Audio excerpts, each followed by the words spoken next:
नमस्कार। नमस्कार मित्रों, मैं doctor Rajkumar Soni, health by acupressure channel में आपका हार्दिक स्वागत है। सोनी एक्यू केयर नाम से मेरा ट्रीटमेंट सेंटर कोटा राजस्थान में है। आपसे अनुरोध है कि सेहत पर आधारित वैकल्पिक चिकित्सा पद्धतियों के प्रचार में सहायक इन वीडियोस को, ख़ास तौर पे एक्यूप्रेशर का प्रचार इसमें ज़्यादा है, तो इन वीडियोस को ज़्यादा से ज़्यादा शेयर करें, लाइक करें और चैनल को सब्सक्राइब करें। अपने मित्रगणों तक इसको ज़्यादा पहुंचाएं और ताकि वो लाभ ले सके। आज के वीडियो में मैं आपको बताने जा रहा हूं कि हमारी जैविक घड़ी कैसे काम करती है। जैविक घड़ी जो है, पूरा 24 घंटे का समय जो होता है घड़ी में, 2-2 घंटे के लिए हमारे शरीर के मुख्य अंग सक्रिय होते हैं और उस समय उनका उपचार किया जाए तो उनमें होने वाले रोगों को ज़्यादा जल्दी ठीक किया जा सकता है। ये ऐसा हमारा अनुभव है। खुद सीखेंगे तो खुद का शरीर हमेशा हमारे पास है, क्योंकि कुछ अंग रात में सक्रिय होते हैं, कुछ दिन में होते हैं, तो हर समय थेरेपिस्ट के पास जाना संभव नहीं होता है। रात में 2 बजे कोई अंग सक्रिय है तो उसमें फिर भी अल्टरनेट सेम उसी समय में दिन में करके देख लें, है ना। जो रात में समय है उसका ठीक उल्टा दिन में करके देख लें, ज़्यादा फायदा मिलेगा दोनों में ही, है ना। वैसे तो उपचार कभी भी किया जाए हमेशा फ़ायदेमंद है, तरीके से किया जाए। तो सुबह सबसे पहले मैं 3 से 5 बजे का समय बता रहा हूँ आपको। 3 से 5 जो एकदम प्रातःकाल वाली स्थिति आती है उठने से पहले की, तो वो समय होता है फेफड़ों में ऊर्जा की वृद्धि का, और फेफड़ों की ऊर्जा उस समय बढ़ी हुई होती है, फेफड़ों की सक्रियता ज़्यादा होती है। तो जो लोग अस्थमा के पेशेंट होते हैं वो उस तेज़ ऊर्जा को झेल नहीं पाते हैं और कमज़ोर फेफड़े वहाँ रिएक्शन कर देते हैं, सांस लेने में वहाँ दिक्कत आने लग जाती है। सांस लेने में वहाँ दिक्कत आने लग जाती है और सांस की दिक्कत होती है तो फिर उस हिसाब से तो कमज़ोरी दिखती है। तो ऐसे व्यक्ति को जो प्रतिबिंब केंद्र है बाएं हाथ में सुजोग में, ये देखिए, ये फेफड़ों का प्रतिबिंब केंद्र है, यहाँ दबाव दिया जाए तो उसके फेफड़े संबंधित कमजोरी को जल्दी दूर किया जा सकता है। ये फिर इसके बाद सुबह 5 से 7 सक्रियता होती है बड़ी आंत की, और बड़ी आंत का प्रतिबिंब केंद्र देखिए आप, यहाँ कहाँ है, इसको उल्टा करके आसानी समझा सकता हूँ मैं। ये देखिए, ये बड़ी आंत दिखाई दे रहा है आपको, ये बड़ी आंत की सक्रियता 5 से 7 होती है। तो यहाँ दबाव देंगे तो कब्ज जैसी समस्याओं में राहत जल्दी मिल जाएगी। शरीर पर भी मुख्य अंगों के जो प्रतिबिंब केंद्र तो शरीर पे भी है, लेकिन शरीर में चार्ज करने वाले बिंदु जो खास है वो मैं आपको अगले वीडियो में बताऊंगा कि कैसे आसानी से हम उनको एक ही जगह पे प्रेशर देके उनको चार्ज कर सकते हैं। यहाँ मैंने हथेली में बता रहा हूँ। इसके बाद है अगला अंग 7 से 9 बजे, वो है आमाशय। आमाशय यानी पेट, भूख लगने लग जाती है। अगर फ्रेश ढंग से हो जाता है व्यक्ति तो भूख लगने लग जाती है। ये देखिए, ये आमाशय का प्रतिबिंब केंद्र है। अगर कोई गड़बड़ी है आमाशय में, एसिडिटी वगैरह ज़्यादा होती है, तो यहाँ रंग लगा के उसका उपचार किया जाता है। उस समय को पकड़ लें आप कि उस समय पे ऐसी समस्याएं होती है तो वो पेट से संबंधित होगी, और इसको दबाव देके भी काफ़ी राहत उसमें मिल सकती है। ये इसको, क्योंकि किसी अंग का मुलायम होना ही अपने आप में एक सुधार है उसकी क्रियाविधि में। अगर उसमें मुलायम है वो, तो फ्लेक्सिबल जो होता है, वो फ्लेक्सिबल व्यक्ति, जैसे पानी फ्लेक्सिबल होता है, उसका आकार वैसा ही हो जाता है जिस पात्र में वो डाला जाता है। अगर बर्फ़ जिस पात्र में डाला जाता है वैसा नहीं होता है तो उसको कूटना पड़ता है और फिर उसमें सेट किया जाता है। तो ये चीज़ है, हम यहाँ नरम करने की, बिंदु नरम करने की बात कर रहे हैं। वो जो दर्द जो दबाने से होगा, हथेली से, वो अंगूठे से दबाओ चाहे किसी उपकरण से दबाओ, वो दर्द धीरे धीरे ख़त्म हो जाएगा और वो हफ्ते से 10 दिन 15 दिन में उसको काफ़ी समस्याओं में, उस अंग से संबंधित क्रियाविधि की समस्याओं में राहत मिलेगी। इसके बाद ये अगला बिंदु है, अगला अंग है। इसके बाद अगला अंग है तिल्ली।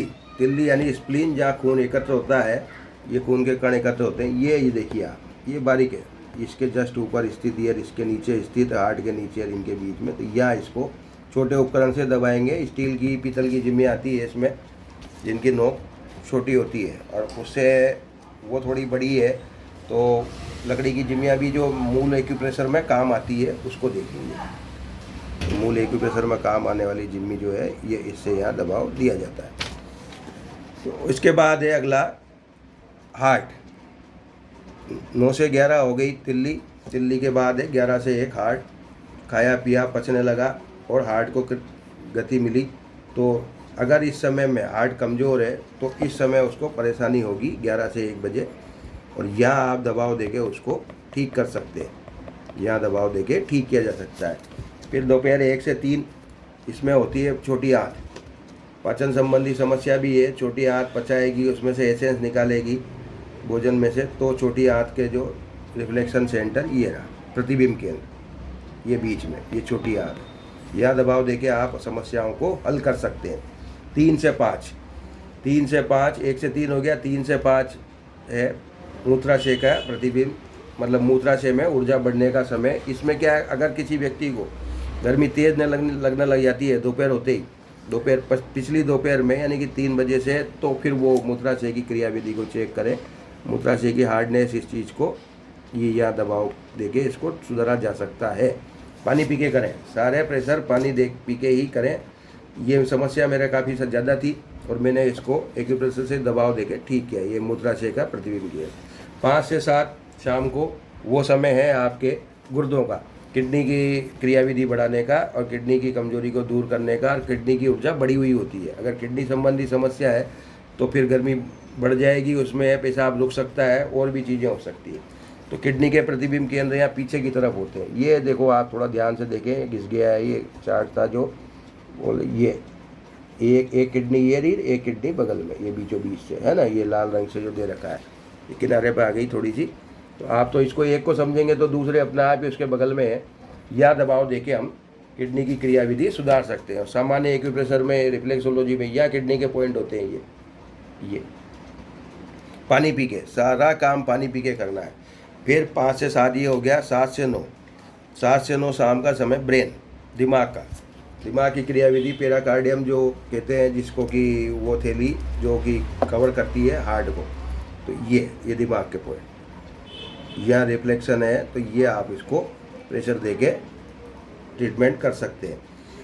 9 से 11 रात में 9 से 11 का समय है। पूरी रीढ़ की हड्डी सक्रिय होती है। ट्रिपल वार्मर जो एक्टिविटी करती है, ट्रिपल वार्मर पूरी रीढ़ की हड्डी सारे आ गया, छाती, पेट और पेड़ू पूरे अंग इसमें आगे।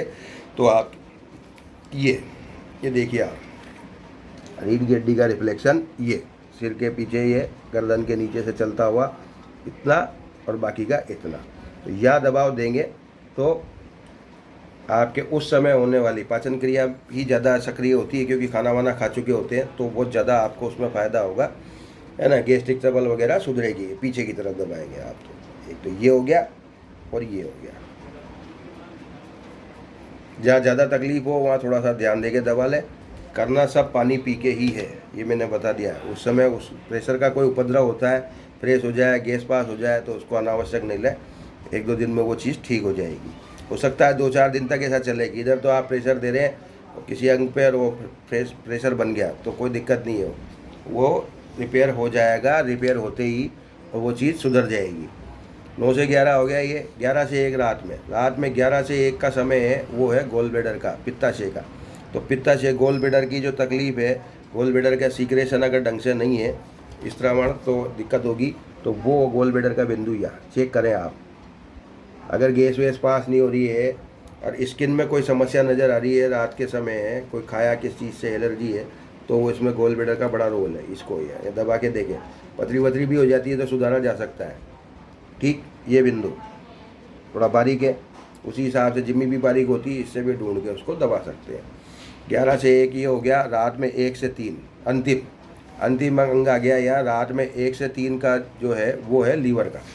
तो लीवर जो है, अब रात में 1 से 3 सोएंगे जबकि प्रेशर देंगे इसमें, तो उसके लिए आप जो गोल ब्लैडर वाला मामला है उसी समय इसको भी चेक कर लें। ये 11 बजे तक लोग सो जाते हैं, सोने से पहले लीवर गोल ब्लैडर की देखभाल एक साथ ही कर लें। थोड़ा सा दबा के देखें, ज़रा सा ये इसको दबाएंगे, इसमें कुछ अटक रहा है, तो वो ज़रा सा दबाने से आपके वो समस्या सुलझ सकती है। पानी पी के दबाएं। कुछ दिन एसिडिटी बढ़ सकती है। इधर तो आपने दबाया और खट्टी डकार आ रही है, इधर तो आपने दबाया और एसिडिटी बढ़ गई, ये चीज़ें हो सकती है।